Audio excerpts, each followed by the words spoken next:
Hello YouTube, this is Morgan, Airspeed Prime here with my next Sword Art Online video, and this is going to be my analysis, a little bit of discussion on the new Sword Art Online Season 3 Alicization trailer.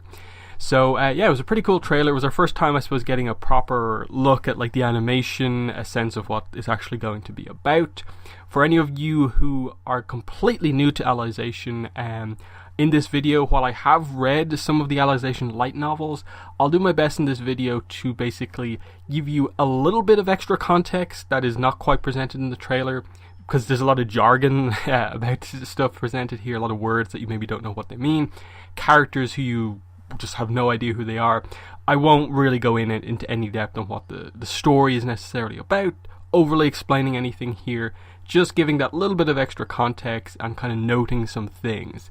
So let's start off here. From later on in the trailer, they present us like this is the kind of a main title card for the Alicization arc.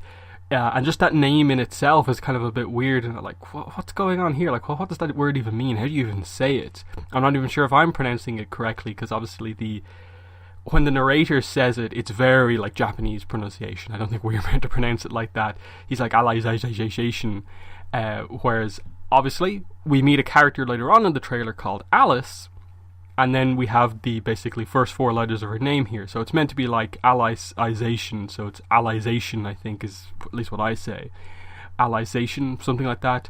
But anyway, we start off, one of the first things we see is this tree, and this is the Gigas tree, basically, is the best way to say it. It's a pretty notable tree. It's meant to be massive, and you see it a couple of times in the trailer. And they follow it up immediately by showing you this axe going into the tree. And obviously it's a pretty small axe, but you can see that the cut it's actually doing is pretty massive, and that gets into part of the plot that actually kind of starts off the like in-game section of the Alicization arc. But we'll address that a little bit more when we get to the character who that more relates to. We then get a bit of explanation on kind of what the world is really about. Kirito here, you can see in the real world, it mentions that he's talking about that this new virtual world is created by a machine called the Soul Translator, and this is where like you'll see a couple of things mentioned as we go through this about like soul, fluct lights. Basically interpret a lot of that as more or less meaning memory, as being kind of like memory kind of translator. Fluct lights is basically referring to kind of like artificial memory type stuff. That's without getting too technical for the explanation, in that it gets explained very well in at least the books, and I expect that the anime will do it very well. But just be aware that more or less that's the dynamic that they're going for here, that this is to some degree based in memory, and I'll get into some of the science on that as well. So we get here that the name of this new game world is called the Underworld, and then we get to meet one of our key new characters whose name is Yu-Gi-Oh! Which obviously a bit of an odd name, but you can see here he is standing right in front of the tree that we saw earlier on. So very clearly he's the guy who is trying to chop down this tree. For what reason, I'm not really going to go into right here, because that would be a little bit of a spoiler to explain it, but just be aware he's been trying to chop down that tree for quite a long time. We move on and we get further explanation on what's going on here. AIs who live here are indistinguishable from humans. This character on screen here, his name is Selka. I don't think it's particularly important to explain who or kind of what role she plays here. Just, you know, you get to meet her for a little bit. I wouldn't say she's a main character, but, you know, she's important to sort of note at the very least. Then we get into Kirito explaining that these are basically, they call the people in this game artificial fluct lights. And we see that he's explaining this to Asuna and also Sinon in the real world. So it's this case of Kirito actually knows what this game is, and it's not that like something happens to him and he necessarily just gets like trapped in the game. He actually knows what it is beforehand, and we'll sort of see in the trailer, I suppose, what happens to kind of put him back into the game in a way. So that's just an interesting thing to note, like that he's explaining all of this, but very clearly based on the fact that they show you this incident in real life later on, he kind of ends up going back into it. But again, as I said there, the idea is that like AI is indistinguishable from humans, artificial fluct light. It's basically this idea of like improving AI technology to the point where the AIs are more or less real, and that's where they get into the sort of kind of technical explanation of the like SAO version of like how they enhance kind of AIs going forward, but that will get a huge explanation if they go into it as in depth as the books do. That they'll almost have a full episode or two probably explaining what they really mean by artificial flux light. But just beware, it's important, very important. Next thing I want to show off here is that we get further information on kind of what's going on here, how this world works. We get that in this world there are rules that cannot be broken, and you can see, I think this is Yu-Gi-Oh!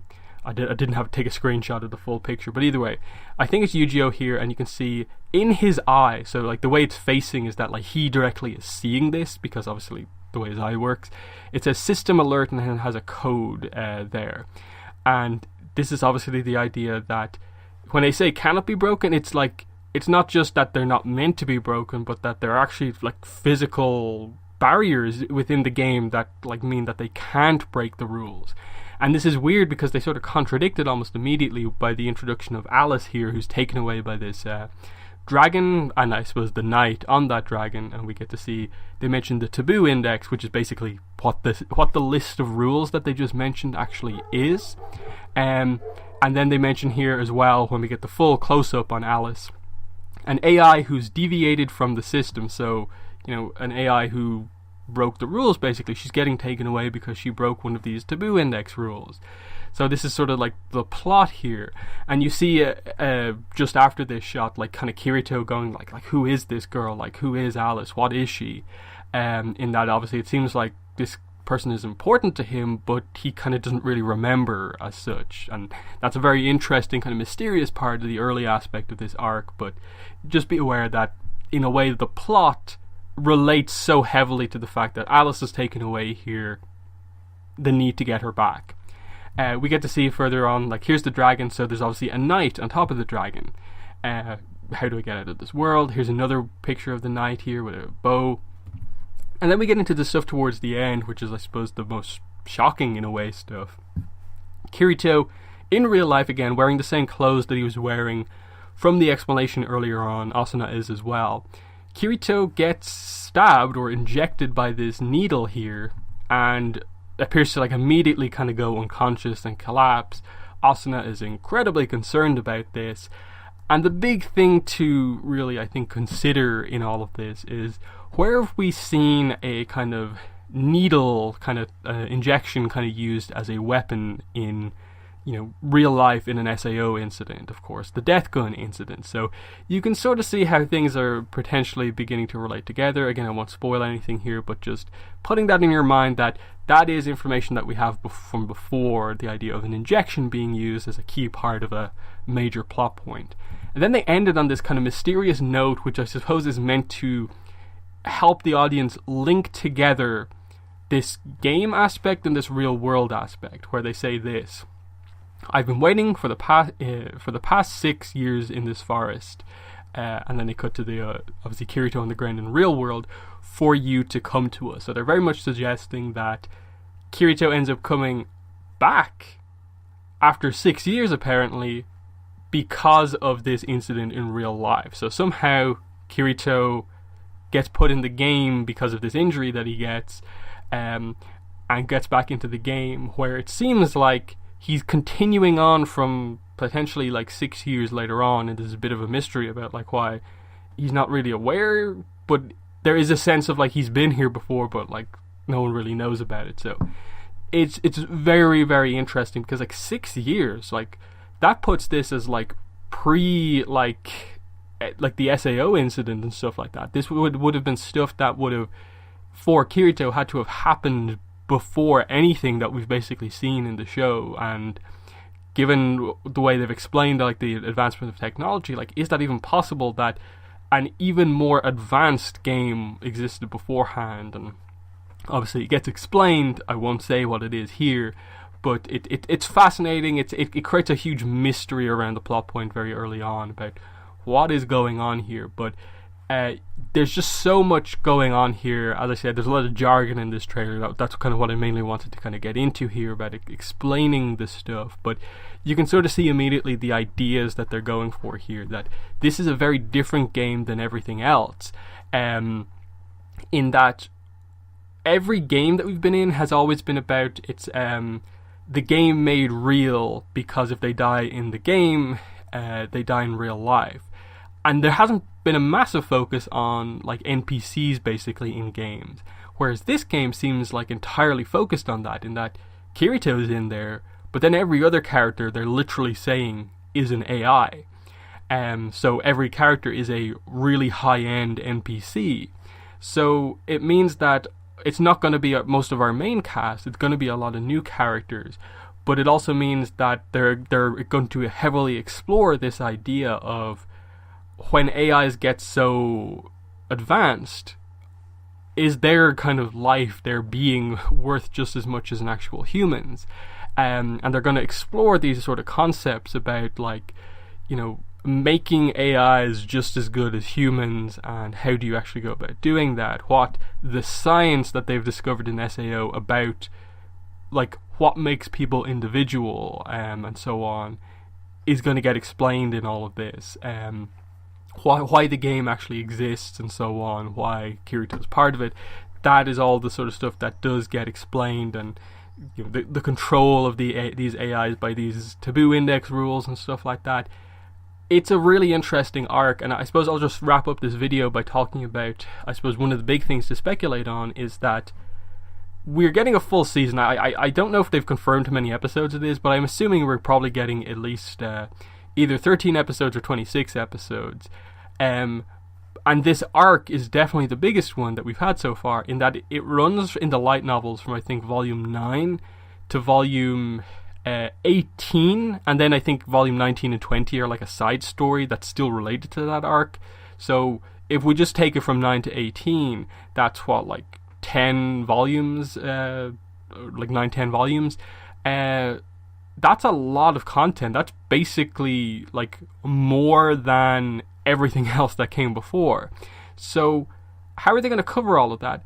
I think they can cover it fairly quickly. Like, I hope they don't like overly stretch it out, in that like we get maybe the first 3 volumes covered in the first season. I think they could really get through this quite quickly, because as I said, they spend a lot of time in the light novels explaining things. There's like 3 or 4 key huge explanation dumps about kind of what's happening here, especially when they get into like the, I suppose, in-game history of that world. That takes up like the equivalent of a full volume almost. So that sort of stuff I think they can get through a little bit quicker in the anime.